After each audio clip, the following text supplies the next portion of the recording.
back and take stock of what has actually happened since then, and our reality today is very different from 1980.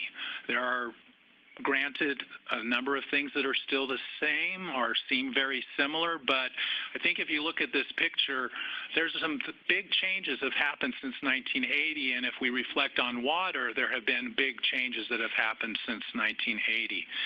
But the Groundwater Management Code gave us a framework for also the Assured Water Supply rules and for other water management tools. And so how are they working?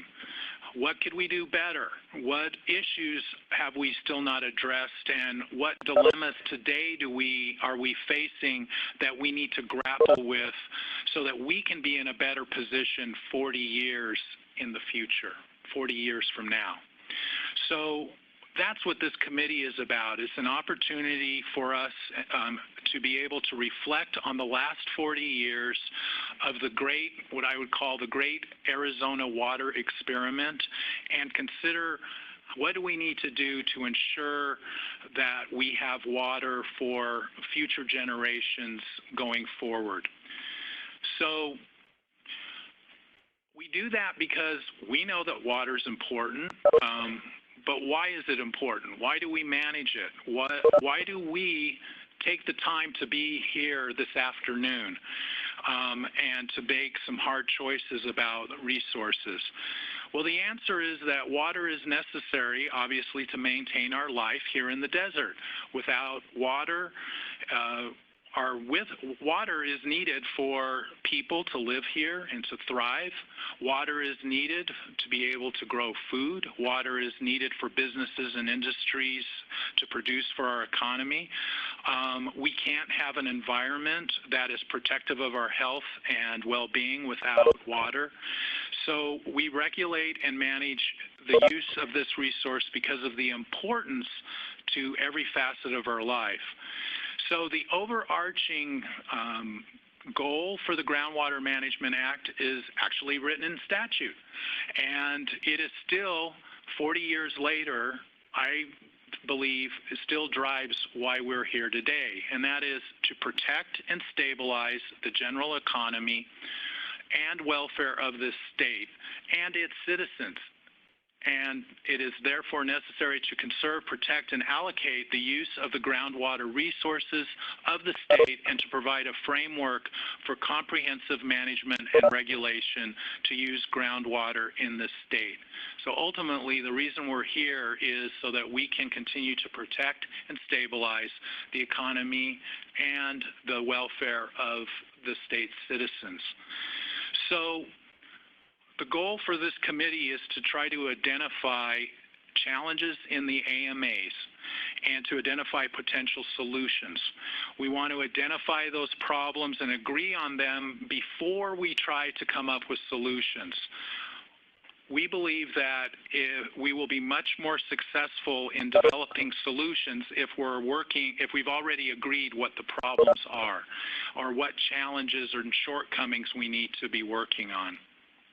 How we're going to do that is better explained in this slide, which obviously you cannot see. Wow, okay. So the yellow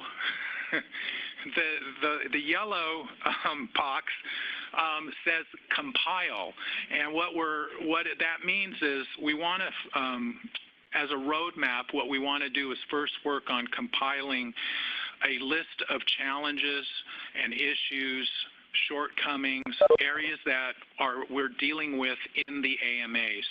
And we would then categorize and refine that list, perhaps even grouping a number of them.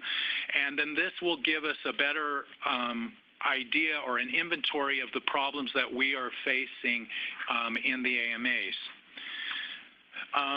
The next box, which is a little bit easier to see, is about analyze. It is likely that we will put together quite a lengthy list. Our intent is, we can try if we think to try to tackle that whole list, but it would probably be more prudent if we could start to prioritize. Some of the issues may be really big ones, some may be appear easier to deal with, but what can we actually achieve and try to make a difference on. And so we want to prioritize and tackle those, and we might and how we do that will be an evolving process going through this committee.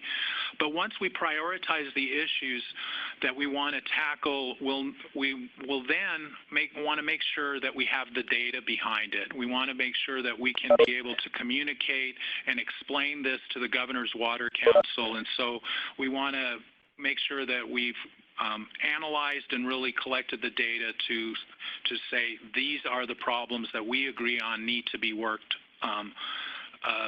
solutions need to be developed. And then the bottom box, which I think you can all see, is we then want to be able to present this list of priority issues to the Governor's Water Council and be able to then have their buy-in so that we can then go forward and start working on the solutions. So then the next phase would be to actually start working on the solutions and the strategies that are necessary going forward post-2025.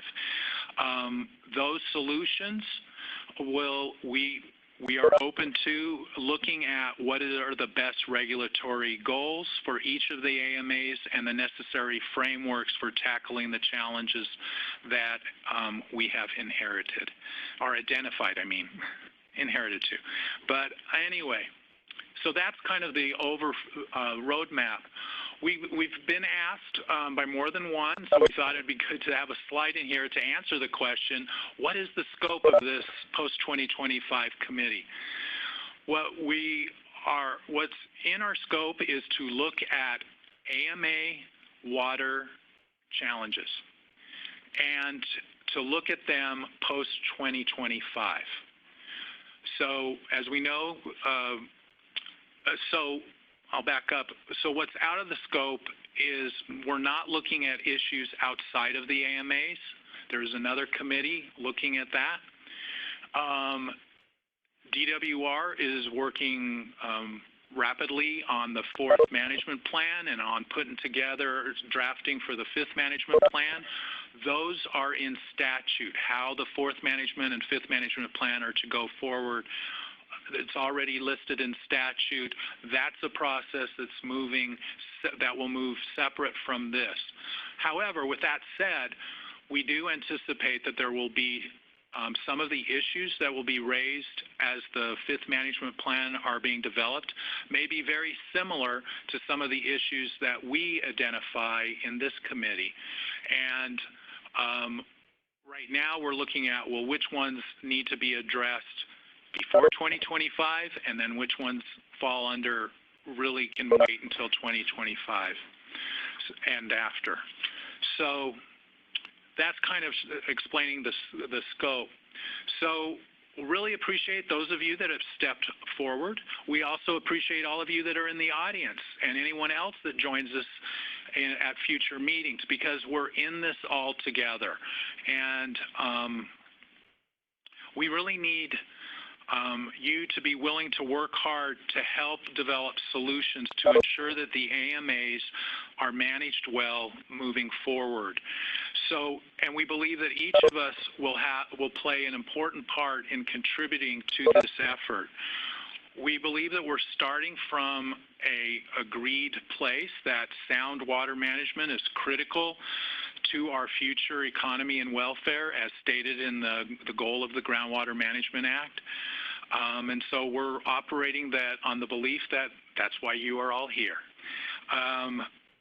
We encourage that as we move forward that we have honest, objective, and open discussion. We really encourage folks not to hide behind problems and to be willing to deliberate rather than posture. And so we really are looking forward to some, really wrestling with some tough, potentially tough issues, and hopefully a few easy ones also. We do want to be able to utilize data to identify and define those issues.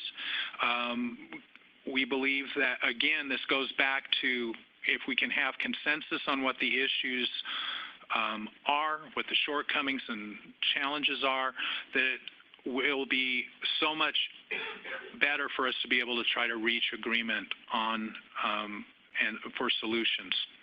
And then finally, we recognize there are 5 AMAs, and we want to respect the differences among those 5 AMAs. Some of the problems and their solutions will be common among AMAs, as well as others will be unique to a specific AMA. And so we will, as we're putting together the list of issues that we think need to be addressed, we recognize that some of those issues will be specific to an AMA and others will be in common to all, and we'll try to differentiate.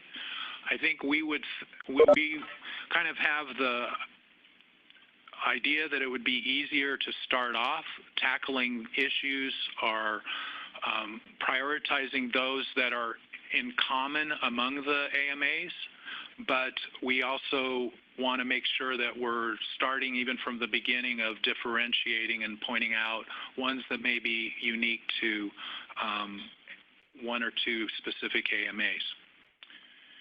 And so finally, what we're hoping to do today is hopefully that gave you a little bit of a better sense of what we are wanting to try to accomplish with the Post-2025 AMAs Committee. And are glad to provide any clarification to that overview of our objectives. And then we're looking forward to having a presentation from ADWR on their reflections of the groundwater management code in the last 40 years, and have some feedback, comments, discussions about that presentation. And then we want to begin identifying, if we have time, I'm hoping we can start putting together a list of challenges and issues that we're facing today in the water world, or that we see coming in the future. And that will probably take, we're not assuming we're going to accomplish a full list today, so that will be parts of the next meeting to finish or to continue that discussion. But that's a brief overview. We would be, Tim and I would be glad to answer any questions or provide any clarification that the committee members or prospective committee members that are sitting in the audience thinking about maybe joining next time might have as far as the objective of this committee.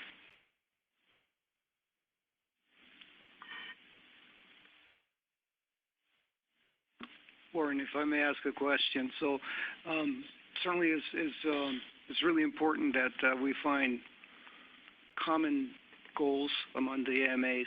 My first question, I sort of lost track, are all the AMAs represented here at the table? I do not believe all of the AMAs are currently at the table, but I would certainly hope that as we move forward that will be the case. I'd say along the same lines, I don't think that all regulated industries are here at the table, so if we could also encourage those other industries that are not currently sitting up here to possibly join us at the next one. We agree. Senator Steele and then Kate.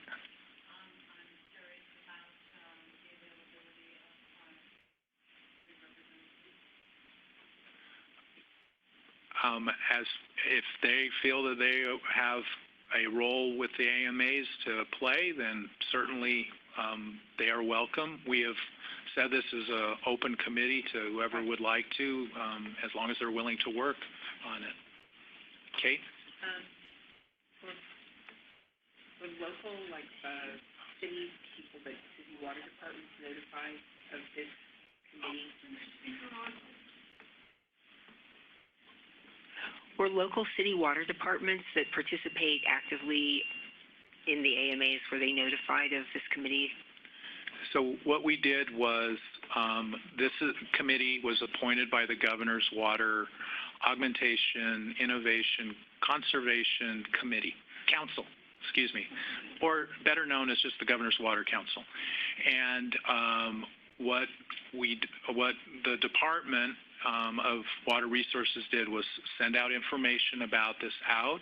We recognize that it might take more than one meeting for the word to trickle out, but we have been making an effort to notify as many people as possible about this committee. Tom, your director of Tucson Water, modeling something they've asked us to do is whenever you make a comment or a question, if you could start with identifying yourself, because we do have a number of people on the phone.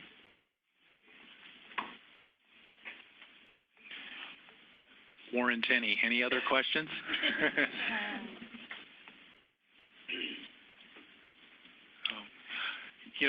I'll just add, as we've been preparing for this and getting ready, I personally have become more and more recognizing, wow, this is potentially a very daunting task. And yet, I also personally, and I believe all of you do, recognize how critical water is. And we have seen the benefits of having the Groundwater Management Act in the AMAs, which I believe has really provided a foundation for us to enjoy the way of life that we have, the economy that we have today. And so, obviously, the Groundwater Management Act does not stop in 2025. It continues. But the statutes are silent after that. I mean, you know that it continues, the code continues, the fifth management plan would be then the plan that would continue. But again, as we pointed out in the overview, we have the luxury of seeing what has happened the last 40 years under the Groundwater Management Act. And we can see what has been working really well. We can see shortcomings, and we can see challenges that weren't in effect or existing back in 1980. And so it really behooves us as those that are involved in the water world to take this as an opportunity to try to address and make sure that we have a framework for the next 40 years that will make sure that those folks 40 years from now can look back and say, wow, I'm really glad they did this back in 2019, 2020 and such. So anyway, I will jump down off my soapbox and let DWR take an opportunity to provide their presentation. We thought it would be just really important to make sure that we all recognize the importance in the last 40 years.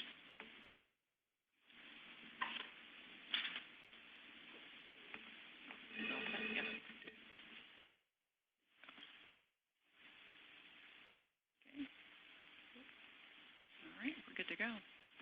Good afternoon, everyone. I'm Carol Ward.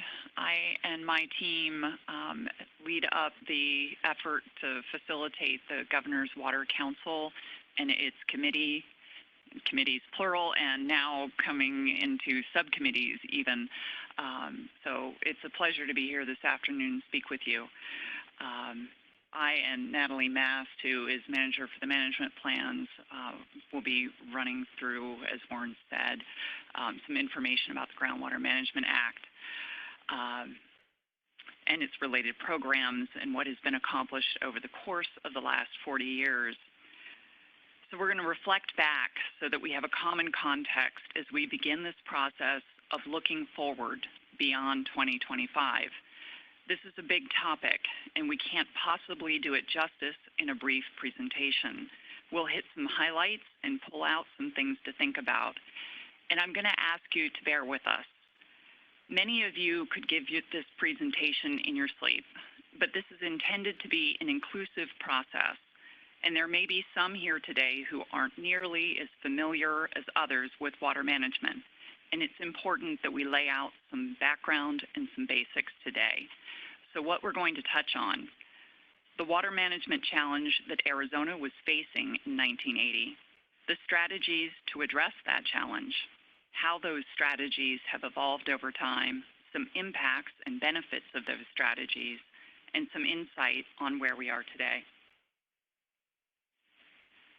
So looking back, we'll cover a lot of ground in the next half hour as we're talking, and there are many lessons we can take away from these last 40 years. Perhaps the biggest lesson to keep in mind as we blow through this presentation is that our success today is predicated on the fact that in 1980, water managers and policymakers faced and honestly reckoned with the water reality that faced central Arizona. They made a long-term commitment to address that challenge, and they set in place a structure that would facilitate ongoing work, periodic evaluation, and evolution, and they got it rolling. In the late 1970s, Arizona was struggling with an imbalance between dependable supplies and the demand for water. The state relied on groundwater for more than 60% of its supply, and groundwater consumption was 2.5 million acre-feet greater than what was replenished. In some areas, groundwater was used 30 times faster than it was replaced. That overdraft lowered groundwater levels as much as 300 to 400 feet. It was creating subsidence issues and water quality issues. For some, it was uneconomic to deepen wells further. Arizona was mining groundwater at an unsustainable rate to support its existing population and its economy, and the problem was rapidly compounding as the state grew at a rate 5 times the national rate. The state had been struggling with the issue since the early 1930s. Legislators were unable to come up with comprehensive regulations, and matters had largely been left to the courts to settle. It wasn't until 1980 when political forces realized the threat to Arizona's future economic welfare, and famously a dire threat to the CAP was issued, that the legislature finally passed comprehensive groundwater management regulation, at least for those most populous areas of the state. 1980 is clearly an inflection point. This chart depicting statewide water use is familiar to most of us. There is an obvious turning point at 1980 when demand peaks and begins to decline, eventually flattening. We see the population of the state booming and the gross domestic income steadily increasing. This occurs arguably in large part because of what remains one of the most progressive and comprehensive groundwater management laws in the nation. The public, the business community, and investors demand water certainty. In 1980, Arizona boldly committed to invest in a sustainable, certain water future, and this chart reflects the result of that. There are 2 components to that commitment. First, there is augmentation. The 1.5 million acre-feet of Arizona's Colorado River allocation made available to Central Arizona by way of the engineering feat that is the Central Arizona Project. The additional hard-won renewable supplies have been critical to meeting demand while reducing groundwater mining. Water managers and policymakers understood, however, these supplies wouldn't be enough to solve the overdraft problem. Wes Steiner, Arizona's state water engineer back in the 1970s and ADWR's first director, noted, "It was obvious that if we didn't use the new supply to help achieve a balance, we'd be in an awful mess in 40 or 50 years." He viewed the additional Colorado River supplies as the last major increment of the new supply that Arizona would secure. Perhaps more significantly, he saw it as a means to mitigate adverse economic impacts while the state did the work to balance supply and demand. It was buying us time. That brings us to the second overarching component, policy and water management efforts. The 1980 Groundwater Management Act established the framework for a long-term effort to balance supply and demand. The Act established the Department of Water Resources and gave it extensive authority to regulate water uses and consumption. It established 3 levels of water management. The lowest level of management includes general provisions that apply statewide. All wells must be registered and constructed in compliance with DWR's well construction standards. Community water systems must file a system water plan, including a conservation plan, an annual water use plan, and a drought plan.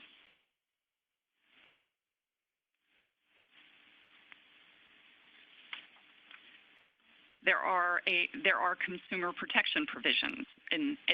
In the least regulated areas, developers must obtain a determination of water supply availability before marketing lots and must disclose inadequacy of supply. Irrigation non-expansion areas, or INAs, carry restrictions on new irrigated acreage, and all owners of irrigation groundwater and withdrawal authorities must report their water use to DWR. In the areas of the state where groundwater declines were most severe, the Act established a timeline for reduction of groundwater pumping, designating active management areas, or AMAs, to facilitate this process. These areas have the most extensive provisions and the highest level of management. Within the AMAs, the Act prohibits the expansion of agricultural irrigation, requires a permit to drill a new well, mandates a groundwater right or a withdrawal permit to withdraw and use groundwater from a non-exempt well, requires groundwater users to measure their withdrawals and file annual reports with ADWR, and prohibits new residential growth without a proven 100-year assured water supply. To meet the statutory requirements of the Act, management goals were established for each AMA. In most of the AMAs, the goal is to attempt to achieve safe yield, which is accomplished when, on average, no more groundwater is being withdrawn than is being replenished annually. Each AMA carries out its programs in a manner consistent with these goals, while considering and incorporating the unique character of each AMA and its water users. A series of management plans corresponding to 5 management periods from 1980 through 2025 must be developed for and implemented in each AMA. The management plans are designed to assist the AMAs in moving towards their long-term water management goals. The management plans for the AMAs must include progressively more rigorous conservation requirements for all water users, agricultural, municipal, and industrial, designed to reach the management goals of each AMA. In the AMAs, certain industries that have their own groundwater rights and/or permits are defined as industrial water users, including dairies, cooling facilities, power plants, mines, and turf facilities. Regulatory requirements for these users include conservation allotments, design limitations, and implementation of BMPs.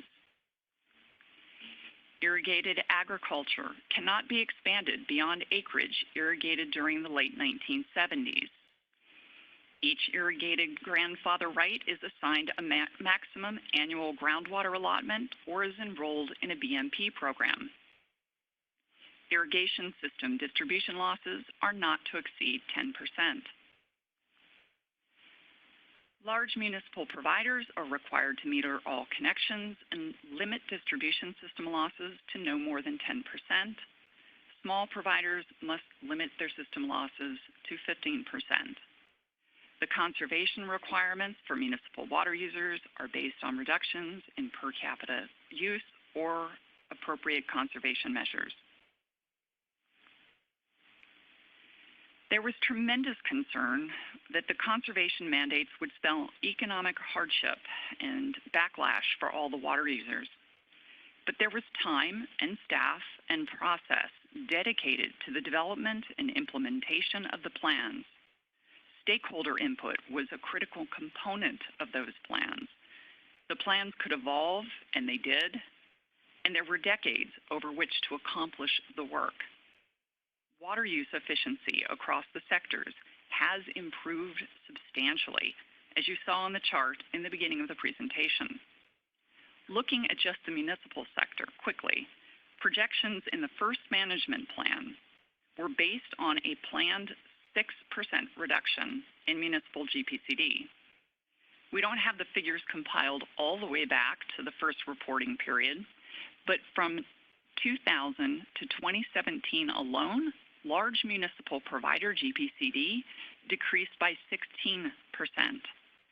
And visibly, cultural expectations for landscapes, which are a large component of municipal use, have shifted from lush to desert adapted. Demand has flattened, although it certainly required substantial effort and investments. It was accomplished without significant hardship and even with opportunities. The Assured Water Supply Program was established under the Groundwater Management Act in 1980. In a nutshell, a new subdivision will not be approved and homes may not be sold or leased in an AMA unless the applicant can demonstrate that there is sufficient water of adequate quality for at least 100 years, or they can get a commitment of service from a water provider with a designation. The applicant must prove the supplies are physically, continuously, and legally available, and that any groundwater use is consistent with the AMA's management goal and the management plan. Subdivisions that are proven to meet the criteria are issued a certificate of assured water supply.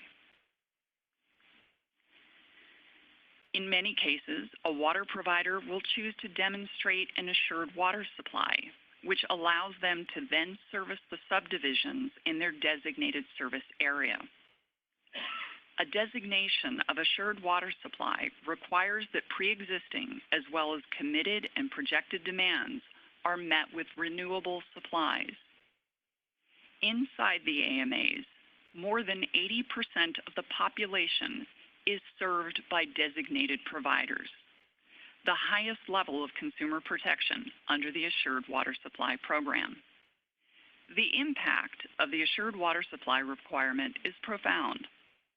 The Assured Water Supply requires a level of consistent data gathering, analysis, and planning at both the local and regional level that would not occur otherwise. And for those of us in the room that work in planning in some way, if we stop and think about it, it's remarkable. We take this for granted. It's really tremendously beneficial. The Assured Water Supply requires proving reliable, sustainable supplies, both for new certificates and for designations.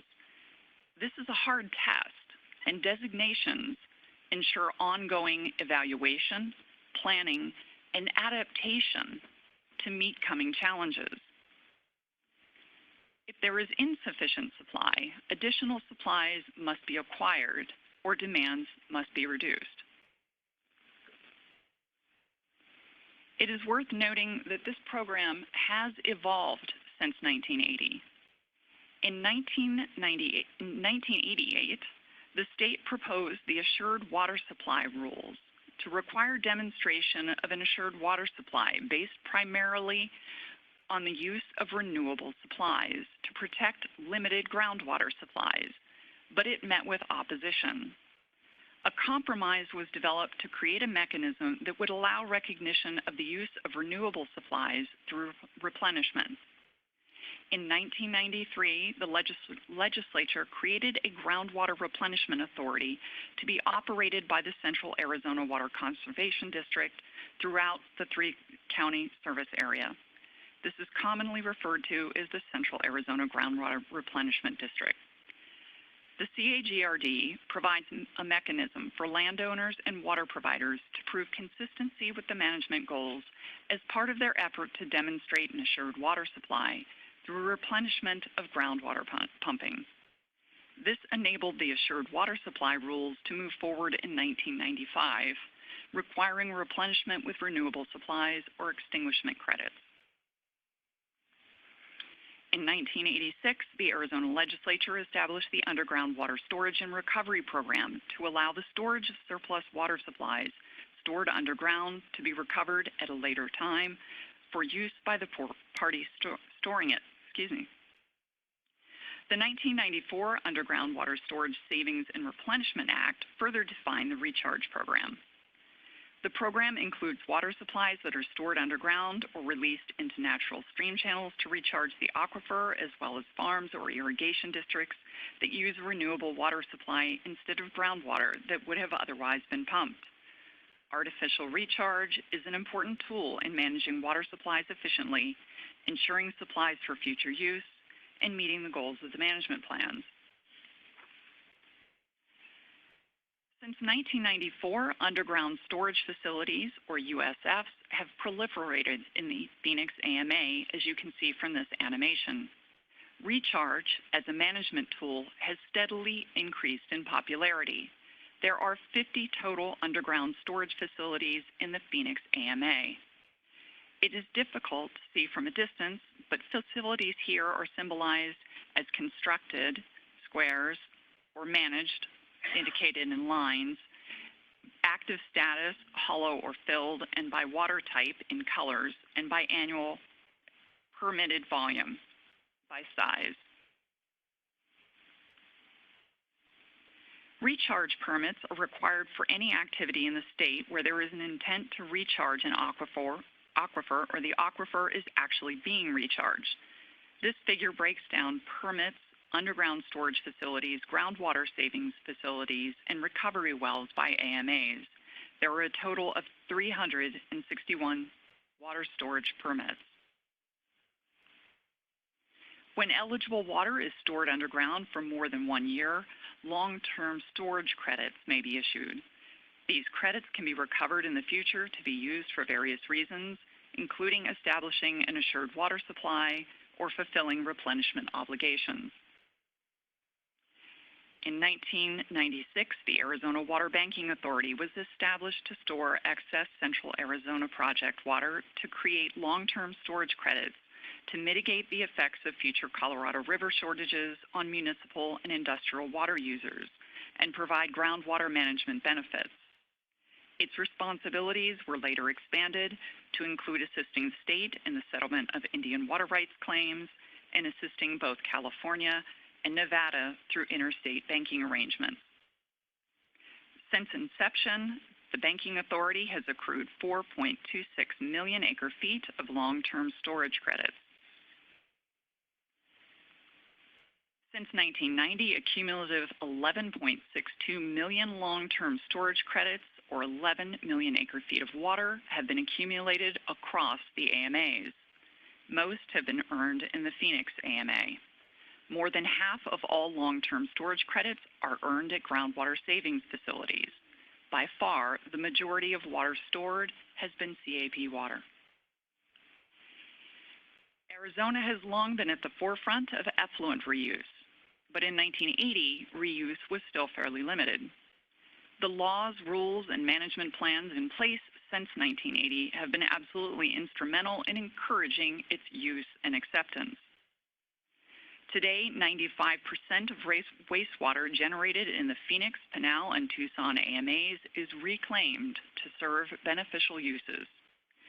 As of January 2018, interim rules to allow direct potable reuse of reclaimed water under strict regulatory oversight went into effect. The first permit for direct potable reuse was recently issued to the City of Scottsdale. Today, we don't view reclaiming wastewater for use as conserving water the way water managers often did in 1980. Today, reclaimed water has the potential to actually be potable water, and it is becoming valued almost as highly. And with that, I'll pass it to Natalie to share some additional detail on the impacts of water management in the AMAs over the past decades. Thanks, Carol.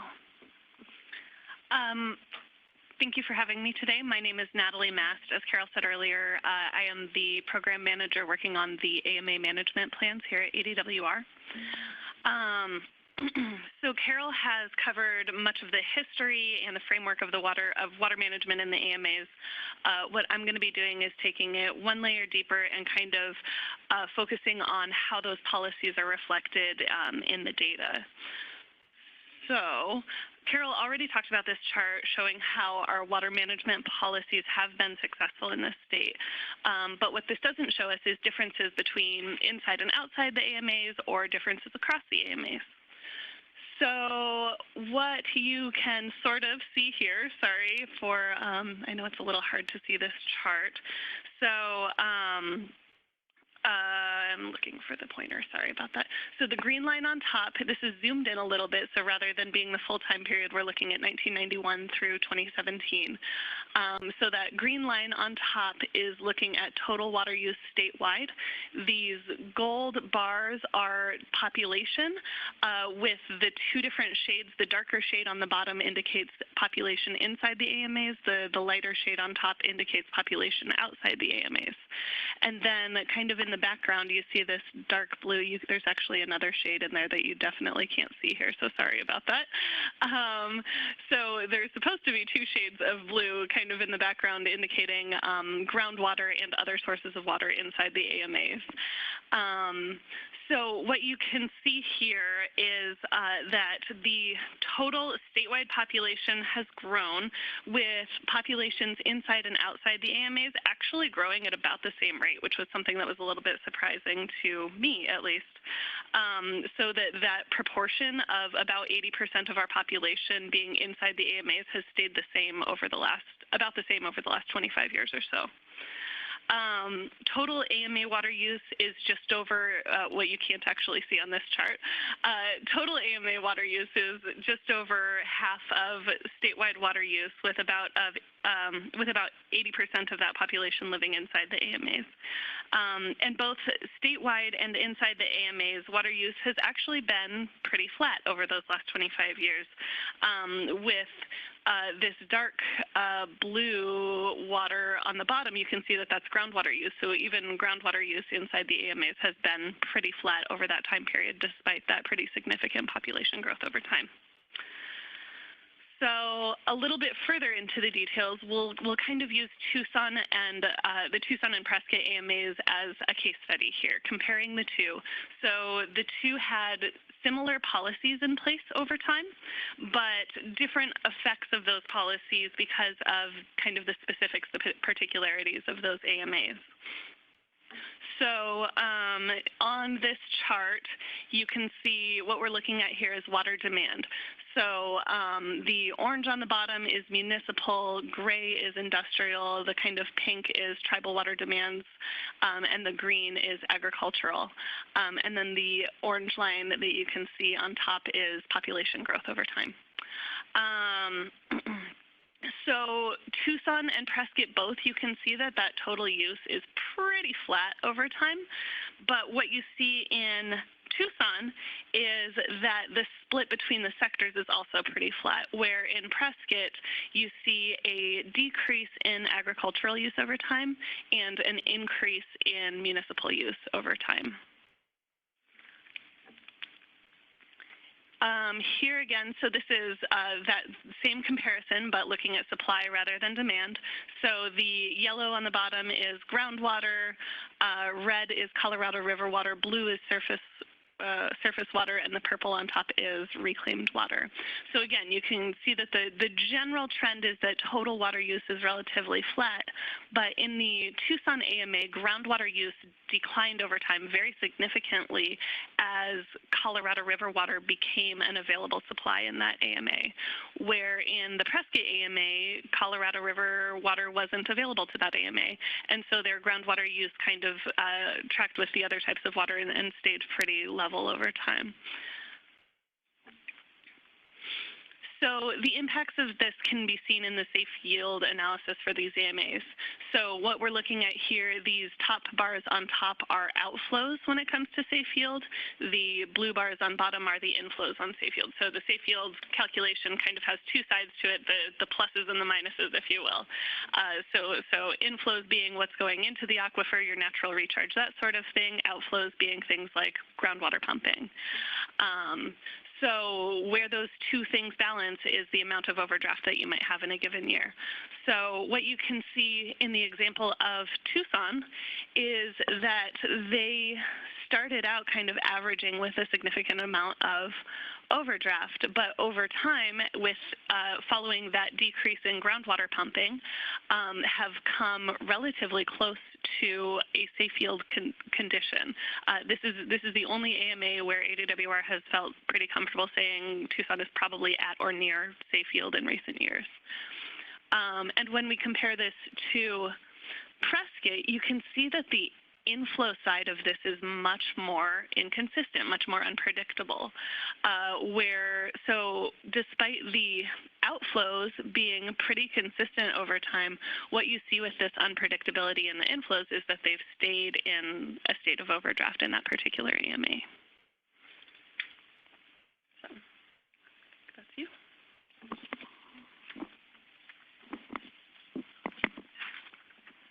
So with that, I just want to thank Warren and Tim for giving us a chance to share some thoughts at the outset of this effort. And one more thing that I'd like to share with all of you today, and it's something that Natalie framed rather perfectly to me last evening when we were chatting. The GMA, the Groundwater Management Act, was adaptive management before adaptive management was even a thing. And it really sums it up perfectly, I think. The Act has set up a strong framework with clear goals, with regular evaluation, and it was set forth with the expectation that our management efforts would evolve over time. And the code is silent, as Warren said, past 2025. And I think that is with good reason, actually, and not because the framers expected that we would be in safe yield necessarily. Maybe they had some precognition about Tucson, I don't know, but looking back at the first management plan in the Phoenix AMA, they anticipated that the Phoenix AMA would still be in an overdraft situation.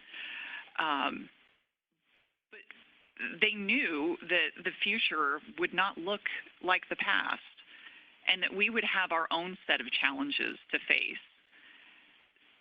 So it is time for us to get to work. And we here at DWR look forward to working with all of you here on this committee in facing these challenges and building strategies and solutions moving forward post-2025.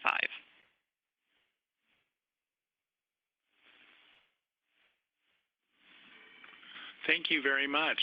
I appreciate that overview. I know that most of you in the room, if not all, already have an understanding about it, and all those different points. But it's sometimes good to just step back and take a real have that overview presented. We also thought it was important to document, have some type of documentation for those individuals that may not be as familiar with the groundwater management code in the last 40 years, so that it can be referred to and they can learn from that and see what we've done, rather than just hear, oh, the groundwater management code is great. Well, why? What is it? What is it done? What's all the parts to it? So wanted to see if there were any comments, any feedback, thoughts, your own reflections on the groundwater management code. I'll start, Warren. This is Tim. Does that mean the Tucson AMA is dismissed at this point, or totally unfair, but that's okay. Warren. Larry. Larry Robertson. I had a question for the second presenter from the Department of Water Resources. If I understood you correctly, you said that from the department's perspective, only the Tucson AMA is at a point where you feel somewhat comfortable saying it's close to safe yield. And that really struck me as being incongruous with the earlier slides that showed the purpose and description of each AMA, where the Santa Cruz AMA was the only one felt to be at safe yield when it was created, and it's been my impression that it continues to be a safe yield. And if the department is thinking that is not the case now, I'd like some expansion on that. So that's a fair question. I don't have a slide showing that same chart for Santa Cruz with me here today. So what we've seen with the Santa Cruz AMA in particular is that it tends to be a little bit more sensitive to drought type conditions. So safe yield is a complicated thing. We haven't determined where it stands in terms of the long-term overdraft and where it stands in terms of long-term safe yield. It's close, but we also see that its recent trend has, since it's a little bit more sensitive to drought, and we are in a very long-term drought in this state, we've seen that its more recent trend has been more in the direction of overdraft rather than in the direction of safe yield for that particular AMA. Thank you for that clarification and that update.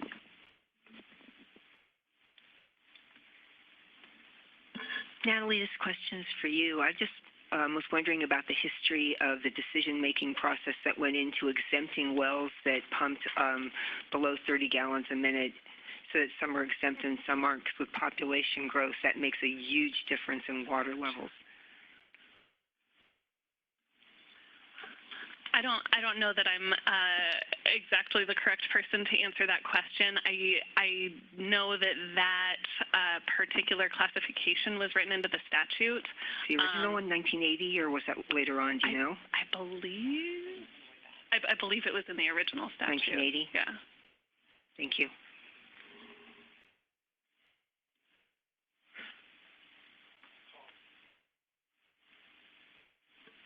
Paul Hurt.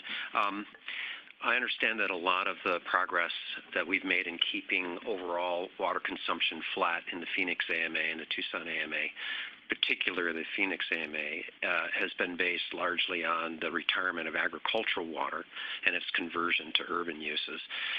Yet there's an implication that our intentional effort to reduce per capita consumption might be responsible for that. So I'm just wondering if you can sort of tell us what percentage of our reduction of total water consumption, or the flattening of total water consumption, comes from converting agriculture to urban uses, and what percentage comes from our intentional efforts to reduce per capita consumption in cities. I don't have those numbers off the top of my head or in front of me today, but if the chairs would like, that would be something we could follow up on another time. Yeah, that would be obvious. That would be of interest. So if we can look in, and that's what we're hoping to do, is identify and recognize that might not have the data right here today, but we'll get it. Or do our best. Could I have a follow-up question? On a different topic, I'm wondering if you could clarify the difference between adequate water supply, which is, as I understand, for non-AMAs, and assured water supply, which is for the AMAs. What's the difference between those two? If you would like to hear, or maybe maybe we punt to McKay. So I certainly am not the assured water supply expert. I don't know if our assured water supply manager wants to jump in here. David, would you care to? Yeah. Sorry to put you on the spot, David. Yeah.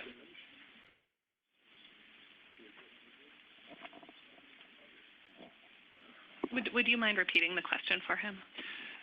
Yes, there's a difference between adequate water supply and assured water supply, and I'm just wondering if it could be clarified and defined for us. Certainly. I can't tell if your mic's on. Yeah. Yes, the assured water supply only applies within the active management areas. Within the active management areas, you also you would have the consistency with management plan and consistency with management goal. And the adequate or the outside those AMAs, a developer does not have to have a. We would issue a water report. It could be adequate or inadequate. However, there are areas that are mandatory adequacy jurisdictions where they would have to have all of the criteria of an assured water supply with the exception of the management plan and management goal. So the assured water supply program only applies to those areas within the AMAs. Outside the AMAs and outside of mandatory adequacy jurisdiction, a development has to disclose whether or not they have an adequate or inadequate water supply. And so the more or less the adequate water supply program applies to them. So does that... What I'm unclear on is what is the definition of adequate as compared to assured 100-year assured water supply? Okay, so it's still the demonstration of a 100-year supply. So if you have a demonstration of a 100-year supply in an adequate water supply area, then you would be able to get a water report that would be issued as adequate. If it's issued inadequate, that means you have not demonstrated that you have that 100-year supply. So it's still a 100-year supply, just a little bit different criteria inside and outside the AMA. Thank you very much. Okay. If I could ask a clarifying question on that, is it still the case that there's a difference in the depth to which groundwater can be extracted inside and outside of AMAs? The depth of groundwater is different inside and outside AMAs, and also the Pinal AMA has a different depth. All the AMAs other than Pinal is 1,000 feet. Pinal AMA is 1,100 feet, and outside those AMAs, the depth would be 1,200.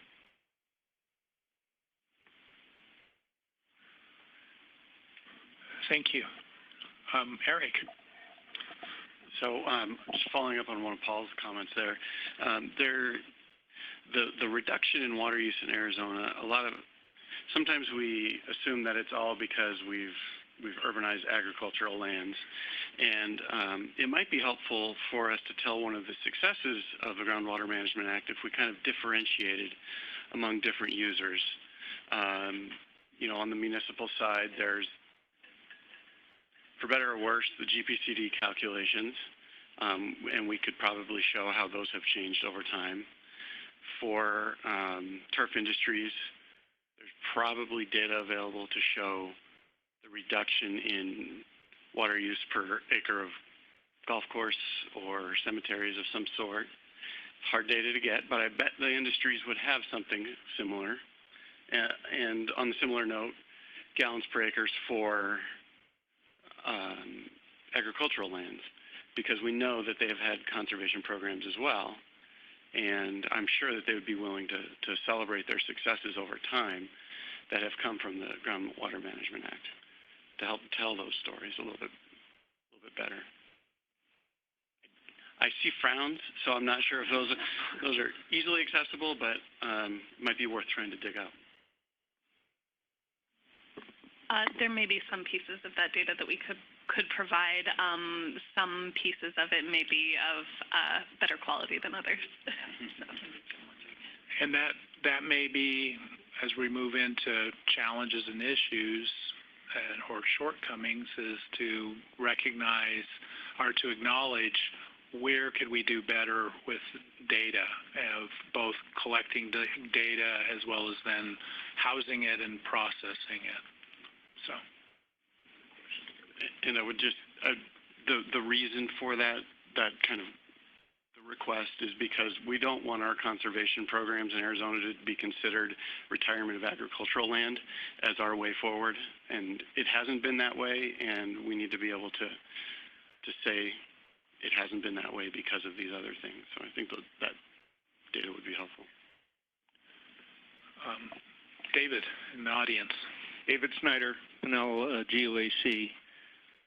I'm a relatively David come lately to Arizona water and didn't get started until the mid-'80s, but it's always been my impression that the Groundwater Management Act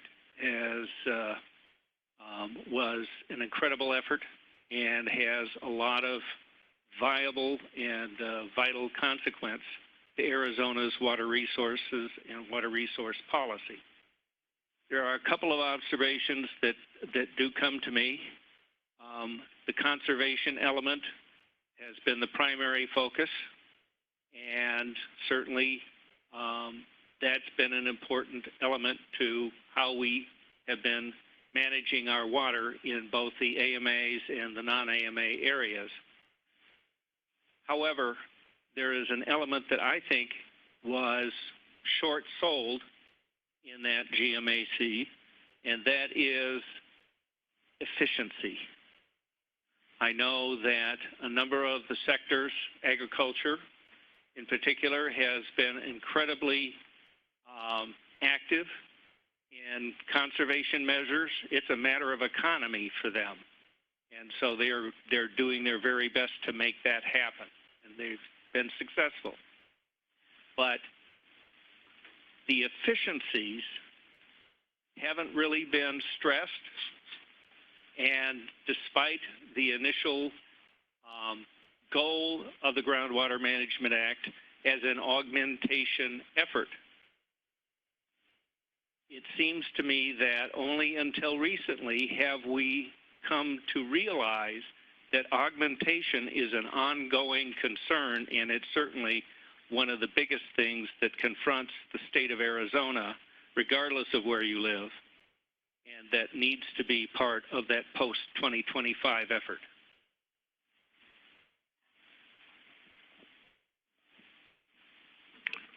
Thank you. Terry Sue.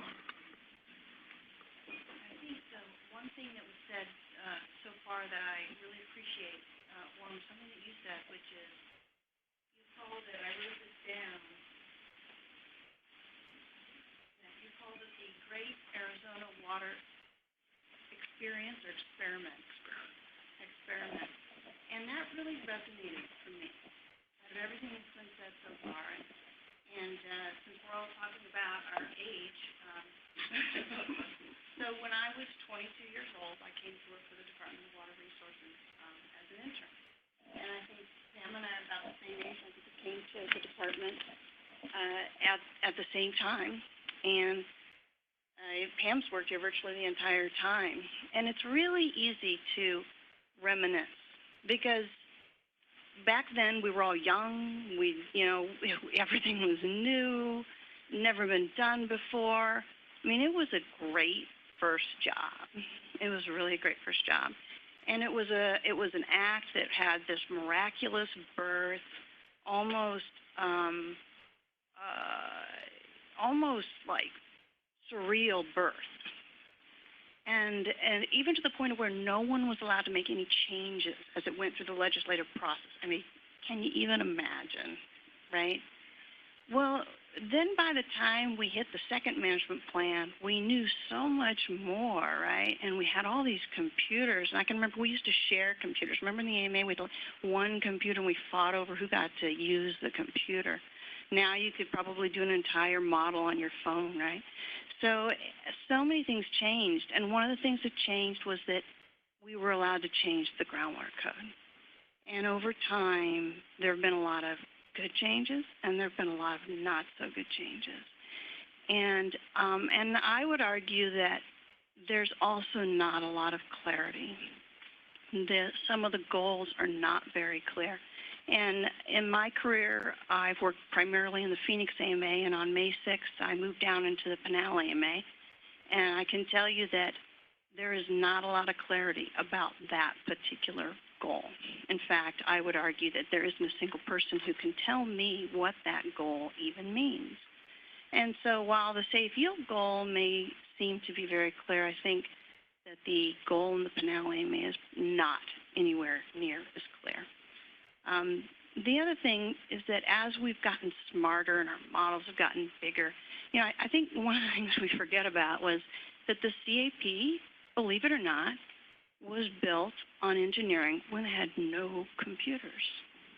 Believe it or not, that was done. Today, if you were asked to do that, if you were working for somebody and they asked you to do anything without a computer, you would leave and go work someplace else. But it was actually possible to do those things.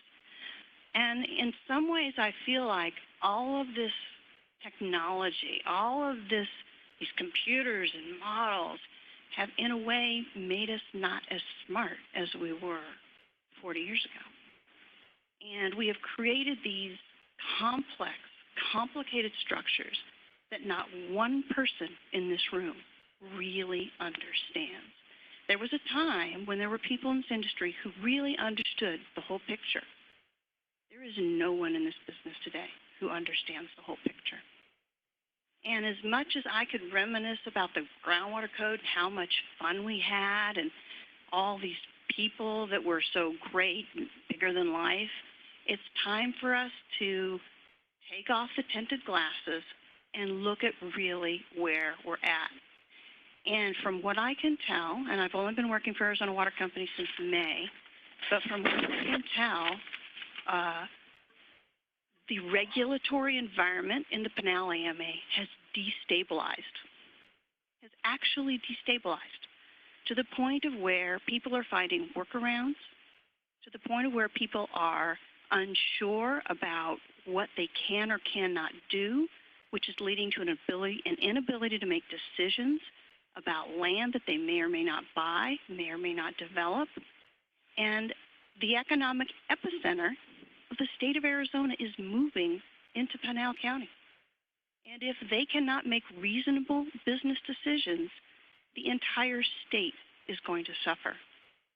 And so I hope that this group really takes a hard look at where we are today without sort of the bliss of looking backward. And that's not to say that the groundwater code hasn't been great. It's been great. But I do think it's been an experiment, and we've learned a lot.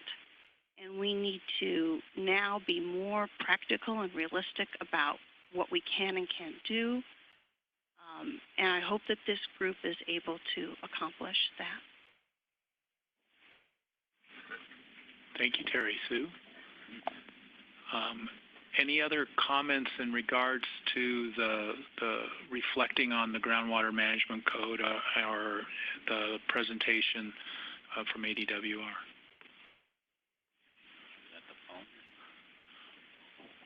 Is there anyone on the phone that would like to make a comment?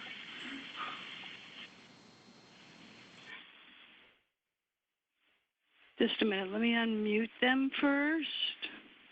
Actually, I have one to read, if I may, Mr. Co-Chair.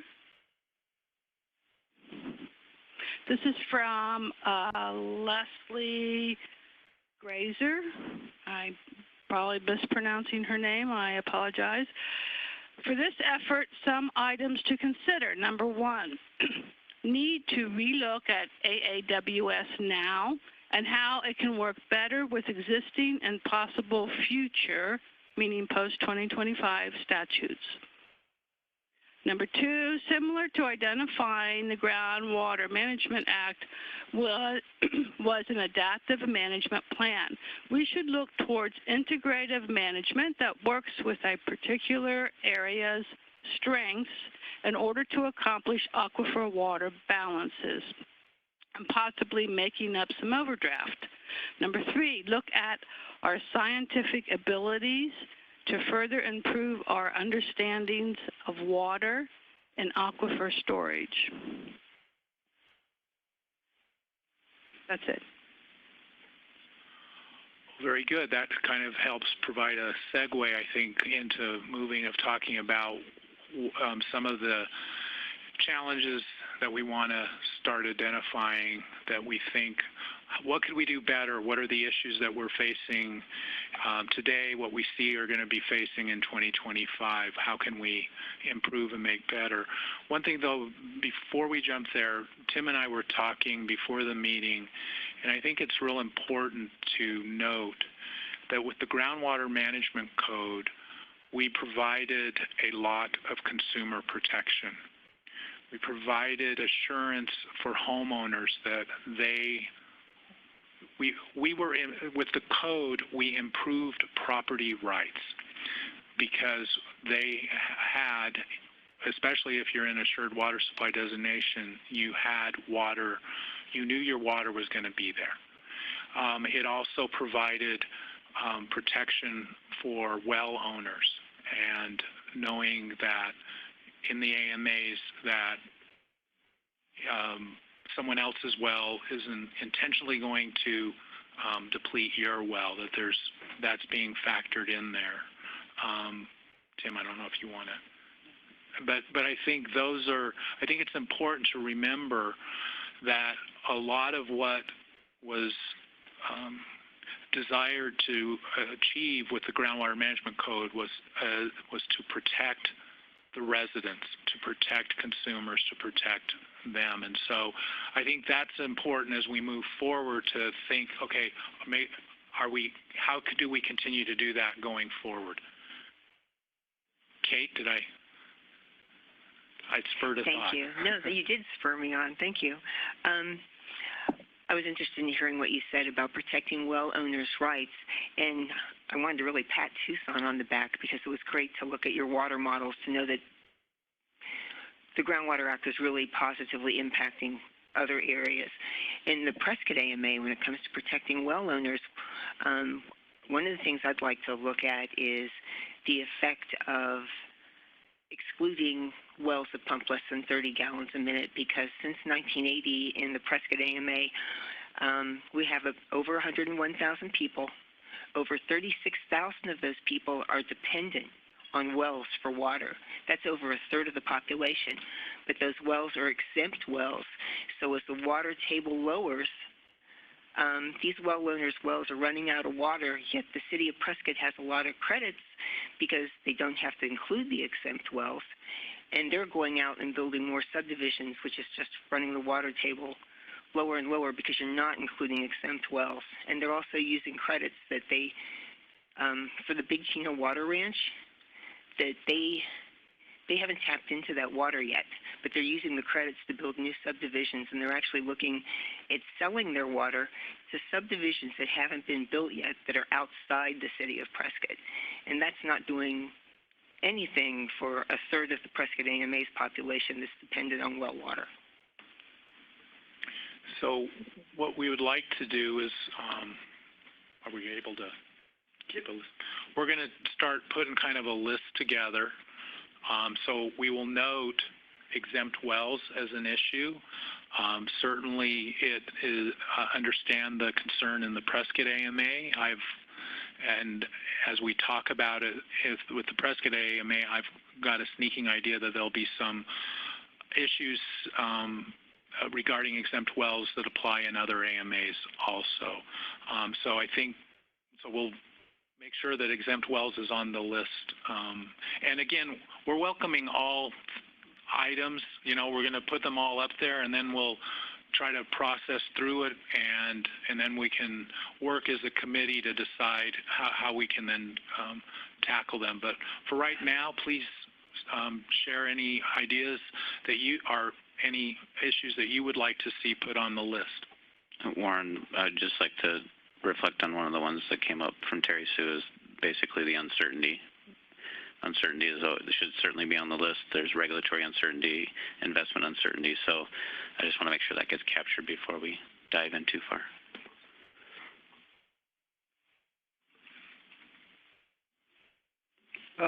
Javier Sedovich, City of Goodyear. Perhaps really addressing some essential and basic foundational concepts in the water code, and that is the concept of safe yield.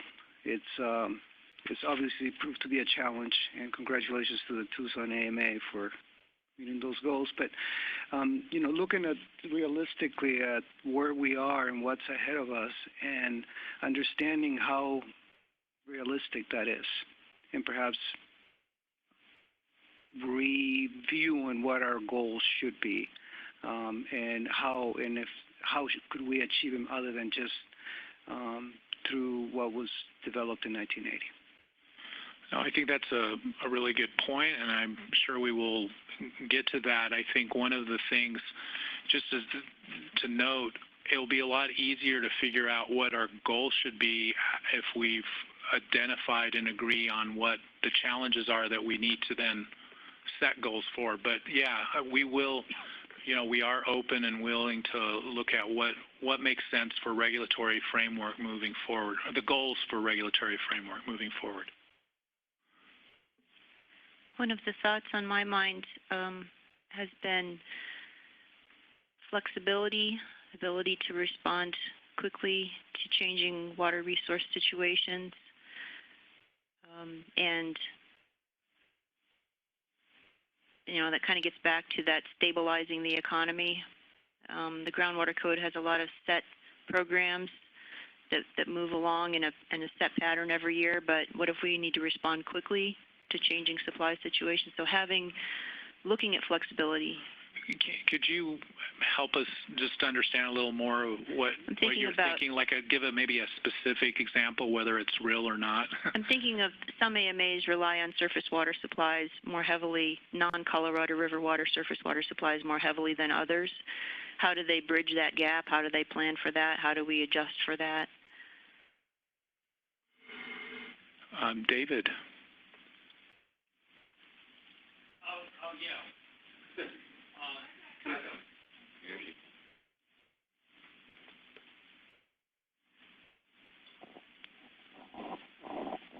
I'd like to come back to the efficiency issue.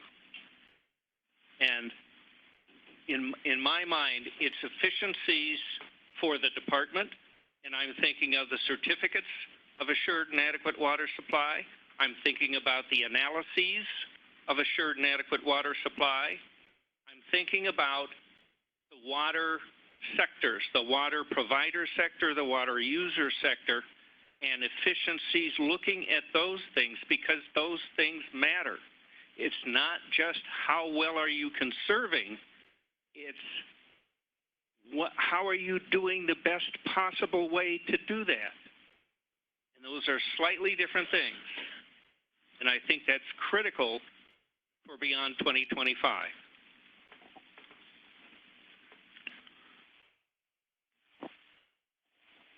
Cynthia?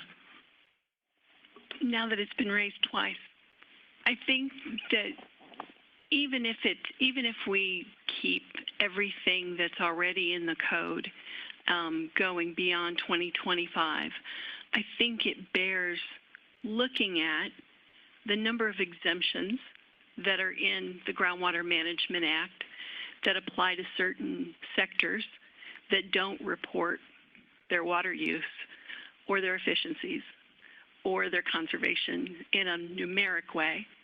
And perhaps we talk about how, if that's still a good idea, there are a number of exemptions that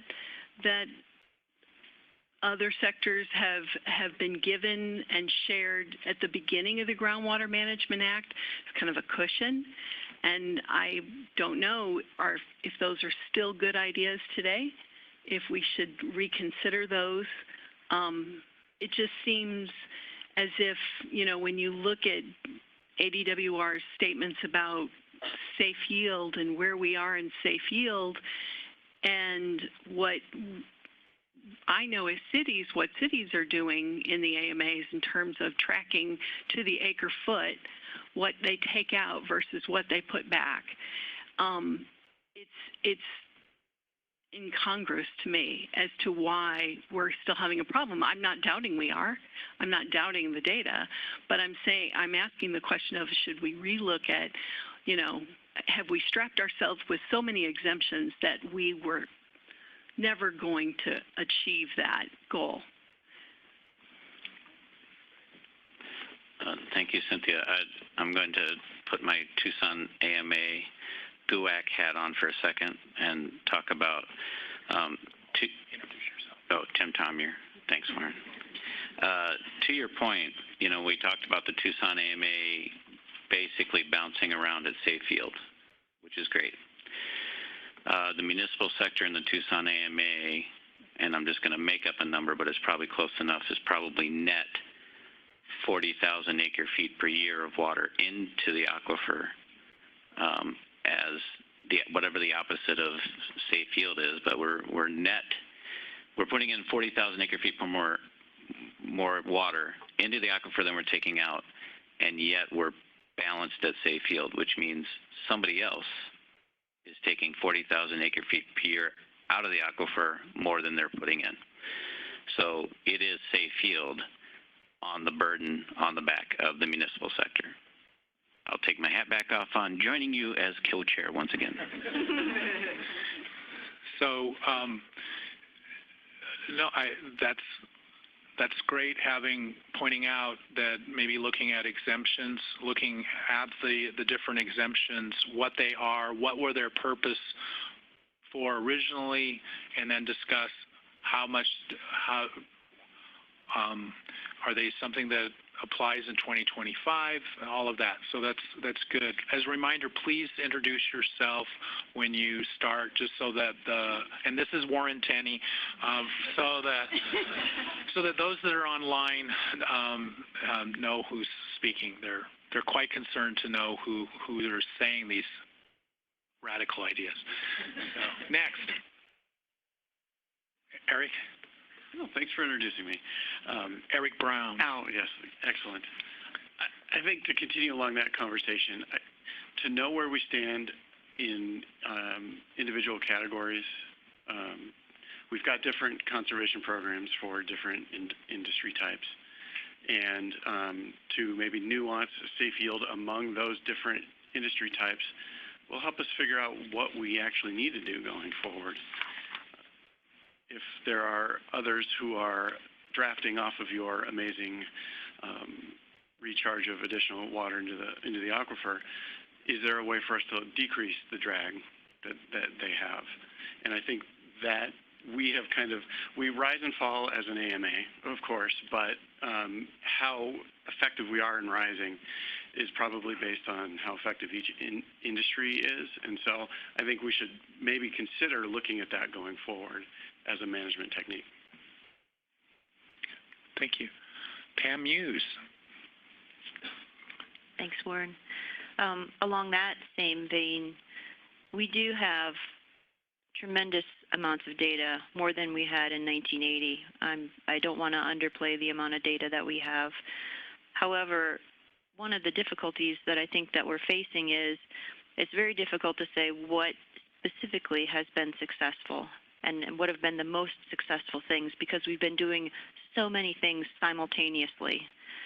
And that is a challenge that we face going forward. How to identify which are the things that were the best, and what more can we do in some areas when we tried something and it didn't necessarily work, but we can't really separate that out because it's contained in the conglomerate of all of the activities that we've done to move us this far.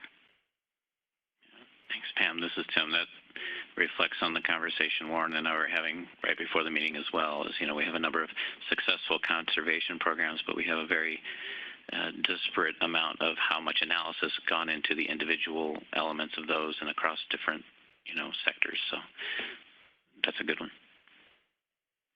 Yeah, I think identifying successes and failures, but maybe also touching on what had been mentioned earlier along with this was about data. How can we use it? Can we do better? John Kamik. John Kamik, Southern Arizona Water Users Association. I just wanted to remind the council and the committee that we have already started making some changes for post-2025. Some of them have already been brought up in relation to effluent in particular, and that came out of the first version of the Governor's Water Augmentation Council, and then the follow-up through the DCP process, being the prohibition on direct potable reuse now is a game changer for water managers, not only in the AMAs but outside the AMAs, as well as generating credits through managed recharge facilities, those that were identified, which are in the Tucson, the Phoenix, and the Prescott AMAs, are getting more credits allowable for those established managed recharge programs, and then being able to use effluent from those projects as a assured water supply designation to help shore that up and utilize those credits for that. So just to mention that the process over the last couple of years through the Augmentation Council and now this new version of Council has already started making those changes post-2025. Good point.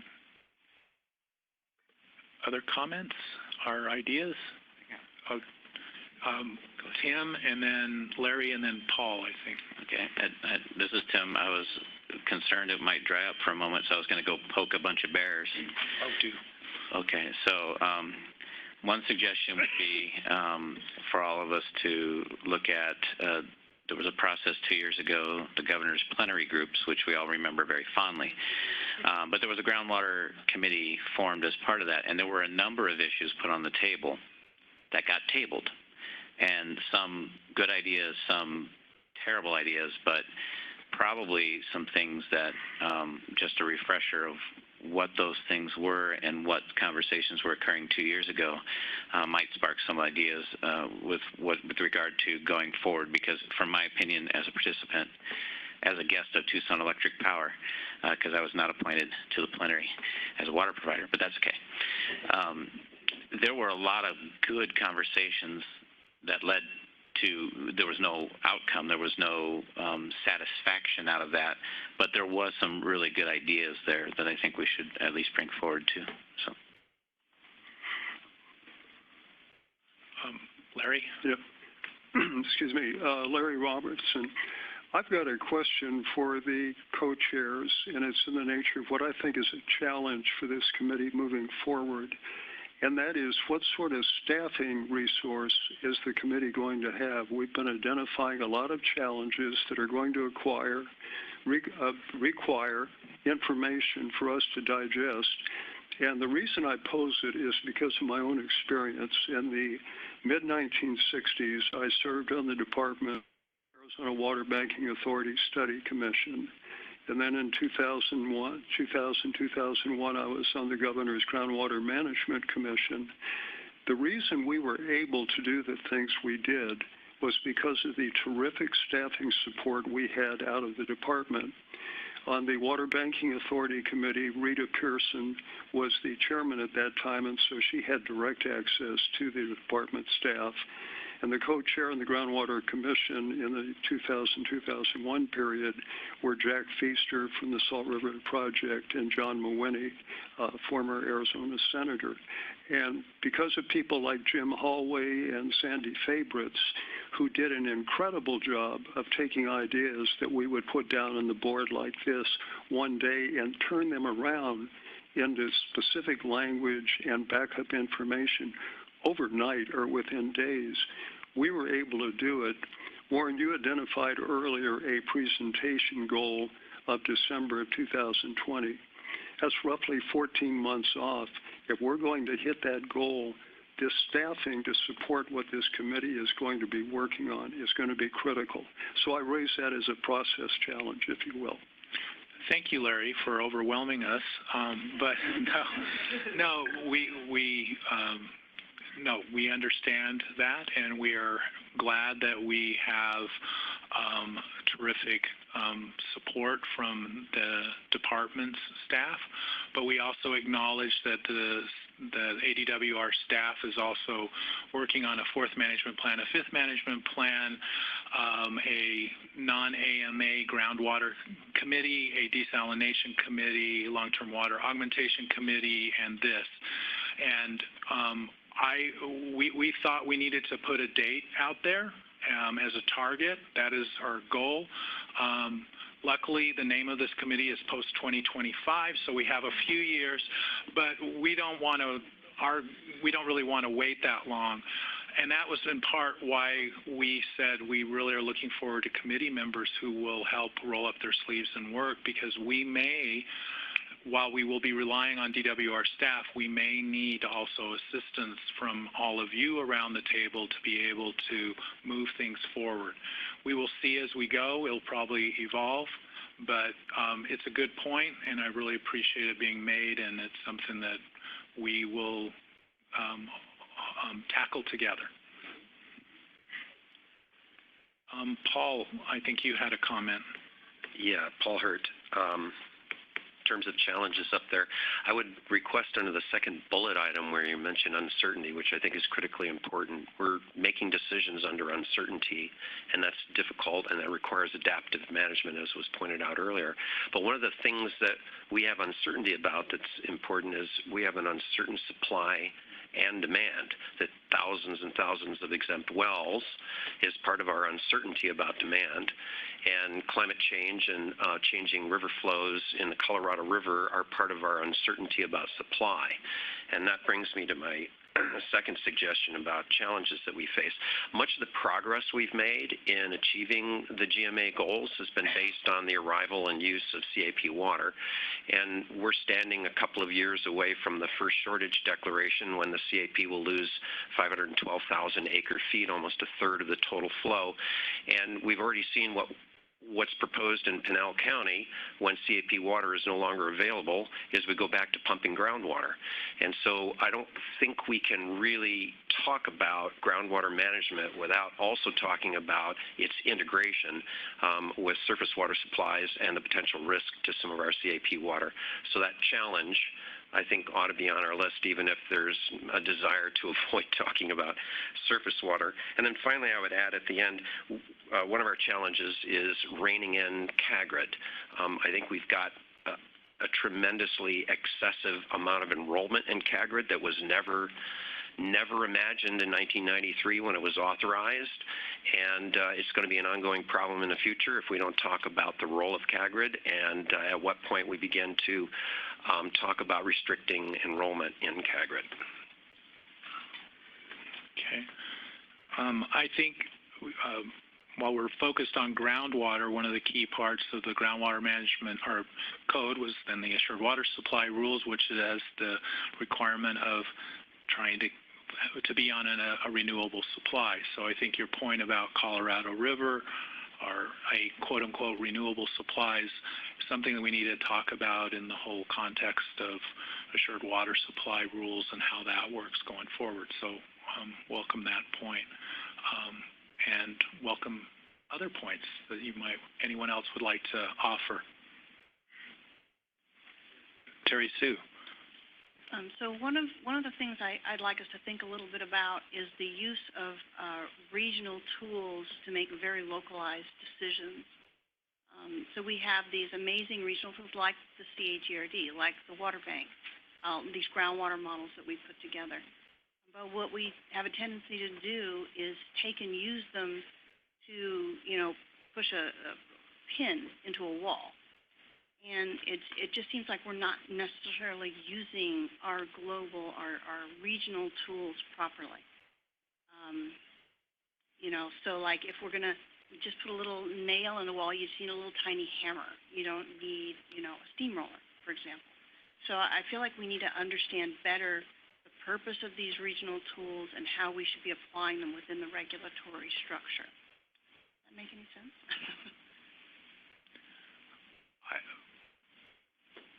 I'm trying to wrap my head. I'm trying to make sure I'm following what you're suggesting. Can you give it kind of with an example? Well, like for example, in the Finale May, we're facing a groundwater model that tells us that there's, for all practical purposes, no more physical availability. And yet I have, a certificate of assured water supply come in that has like 15 lots, and it's on, couple of acres of land, and that person can't get a certificate of assured water supply because there's this groundwater model that's projecting out 100 years somewhere, and they've said, well, if the water's going to come out of this well right over here, and at some point that well apparently doesn't have water in it to serve this little subdivision. And so I see the value. And I'm not advocating we should get rid of our regional tools, but you need to use them for regional answers or solving problems on a broader scale instead of solving a very small problem in a particular area. The water bank is another example. That's a regional, or maybe the GRD is a better example. The GRD a regional tool. It goes out and gets water supplies, recharges them in various locations. VMA, it's not going to recharge it under my house. But we have a tendency, I think, to want to take these regional tools and make them into very specific, solutions.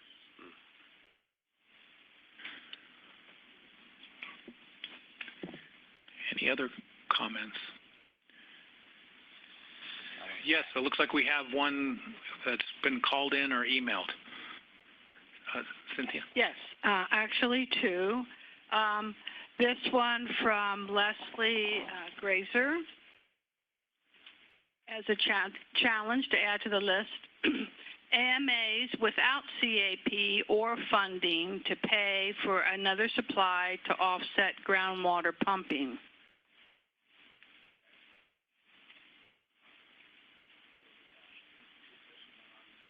Goes into discussions on augmentation, understand. Next one.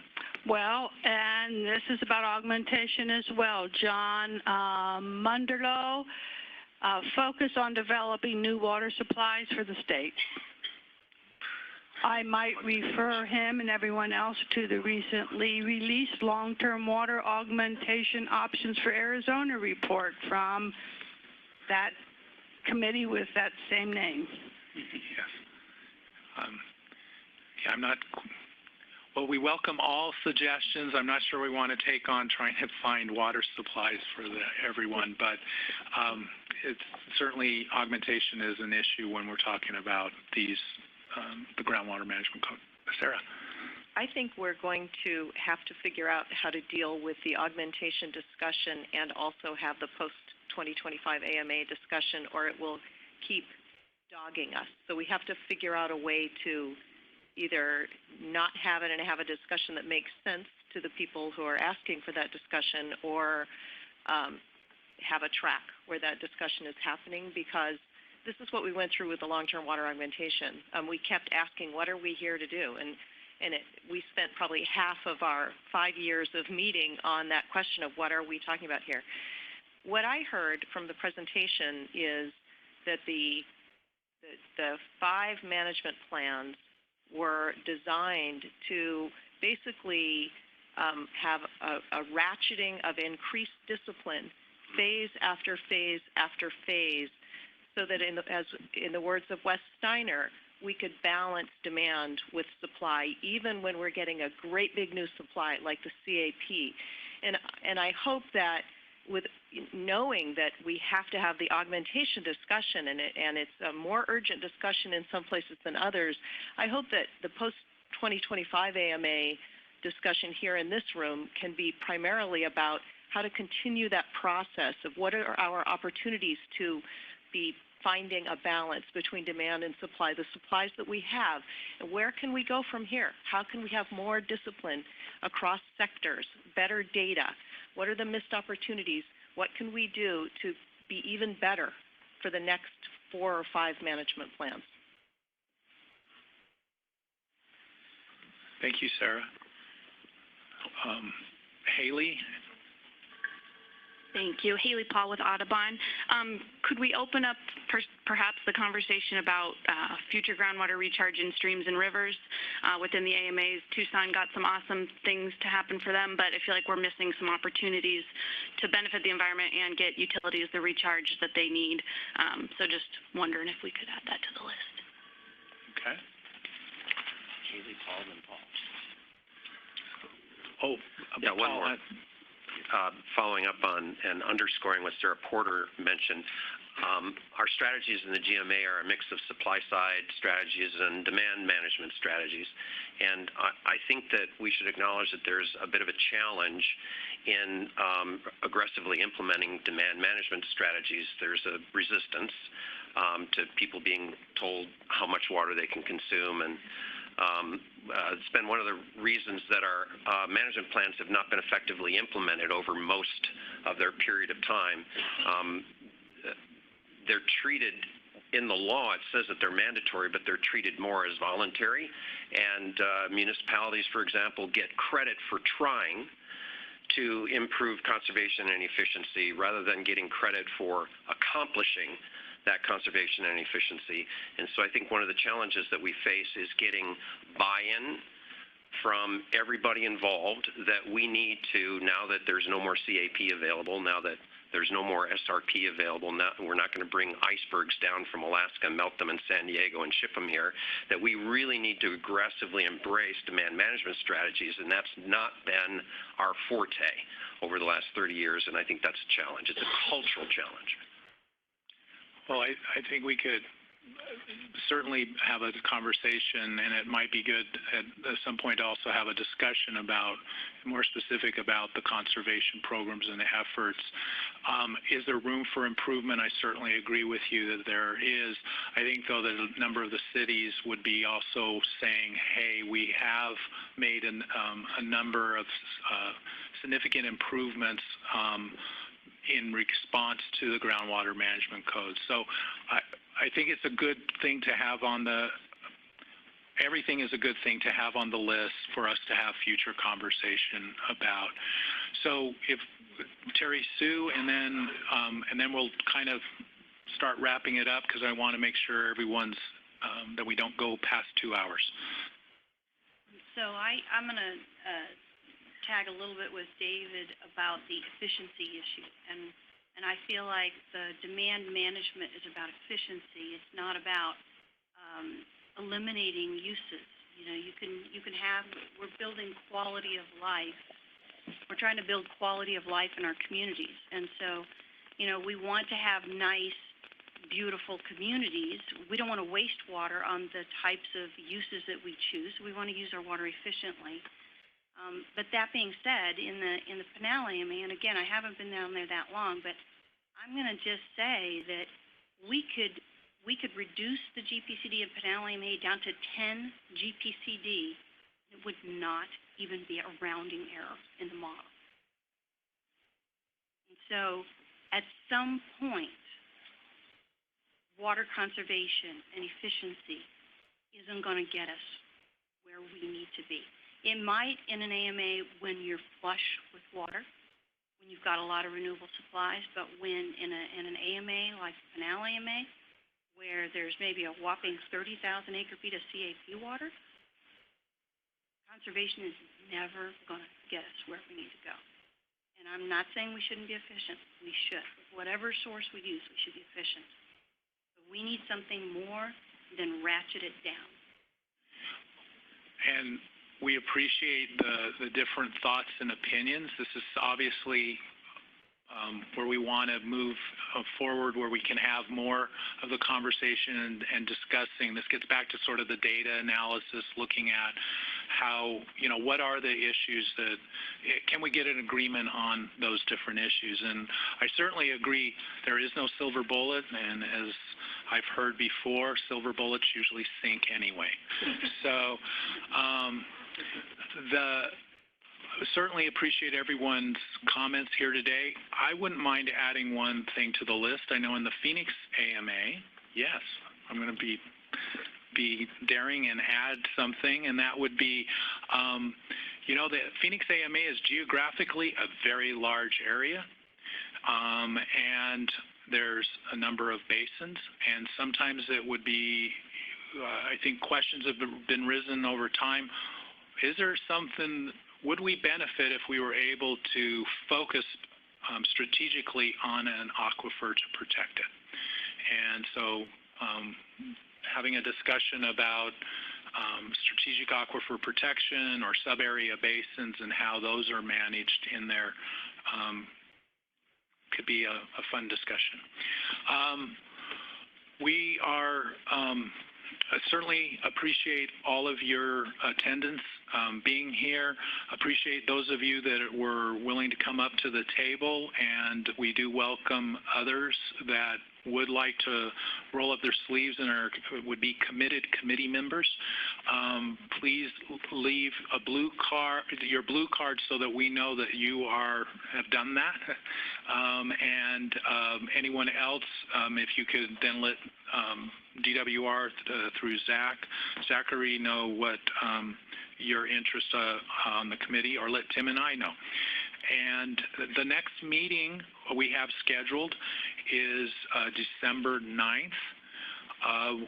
We will be also looking to see how we can maybe have meetings more frequently, though the challenge is the one that Larry raised for us in regards to staffing and, more importantly, sometimes just the logistics of being able to utilize this room. That's like the soonest we could find a time for utilizing this room because of its popularity. So, and yes, it will be at 2 o'clock again.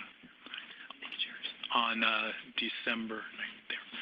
So, again, thank you. Really appreciate it. Tim, would you? Just adding my thanks to Warren's, and appreciate you being here, and we look forward to working with you and wrestle with these big issues. That meeting on December 9th is at the same time, same place? 2 o'clock?